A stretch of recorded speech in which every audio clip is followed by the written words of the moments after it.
اهم وافضل منطقتين جوه العاصمه الاداريه لو فكرت ان انت تشتري او تستثمر في محل او مكتب او وحده فندقيه. المنطقتين دول حاول ان انت ما تخرجش براهم، لان بيتوفر فيهم عوامل كتير من عوامل الاستثمار واللي تنجح الاستثمار بتاعك بشكل عام. اول منطقه وهي منطقه التنزه والتسوق، ودي منطقه بيكون كلها تجاري فقط. دي منطقه مميزه ليه؟ هي المنطقه ارتفاعاتها كلها ارضي وخمس ادوار، ده بالنسبه للمولات اللي جوه.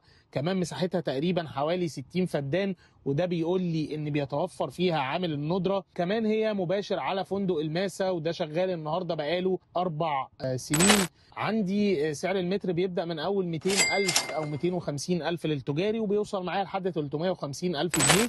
بالنسبه لانظمه السداد بتبدا معايا من اول 30% و25%، واقساط بتوصل معايا لحد 8 سنين. بالنسبه كمان للاستلامات، الاستلامات بتاعتها هي النهارده بنسبه انشاءات تقريبا حوالي 70%، وفي استلامات فوري في قلب التنزه والتسوق، وده بيخليني ارجحها في حاله حد حابب استثمار وتشغيل سريع. المنطقه الثانيه وهي منطقه السي بي دي او الاعمال المركزيه، وهي منطقه البرج الايقوني. دي برضو بيتوفر فيها عامل الندره، وزي ما قلنا ده عامل مهم جدا من عوامل نجاح الاستثمار بتاعي. والنهارده سعر المتر فيها بيبدا من اول 250,000 وبيوصل معايا لحد 400,000 جنيه. المنطقه دي ليها طابع خاص ومميز، هي معظمها تاورز وابراج. التايب دوت او النوع ده من الانشاءات هو جديد عندنا هنا في مصر، فده برضو بيديني فكره الندره. وكمان في فرايتي مختلفه ما بين المشاريع اللي تقدر تشتري فيها، مشاريع بسابقه اعمال محترمه جدا، في هناك حاجات على ارض الواقع طلعت تقدر تشوفها. كمان البرج الايقوني هو زي ما قلنا مش هيتكرر تاني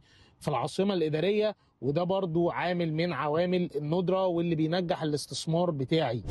اما بالنسبه للانشاءات هي تقريبا بنسبه انشاءات 40%، ده بالنسبه للمشاريع الموجوده حوالين منطقه البرج الايقوني. اما بالنسبه طبعا للبرج الايقوني بمنطقه الشركات الصينيه والابراج الصينيه، فدي تقريبا كلها اتبنت بالكامل، وبالفعل كمان تم تشغيل فيها لاكتر من شركه انترناشونال. بس بالنسبة للمشروعات الموجودة عند منطقة الأعمال المركزية، فالاستلامات هتكون أبعد شوية، تقريبا بنتكلم في حوالي من 2.5 ل3 سنين، وده بيخليني أرجحها في حالة لو أنا بفكر استثمار على المدى البعيد. يعني بنتكلم إن أنا النهاردة ماكسيمم 3 سنين مع تشغيل 4 سنين، يعني خلال 4 سنين. ولكن طبعا هي بتديني برودكت محترم جدا، منتج محترم تقدر ان انت تحط فيه فلوسك وانت مطمن.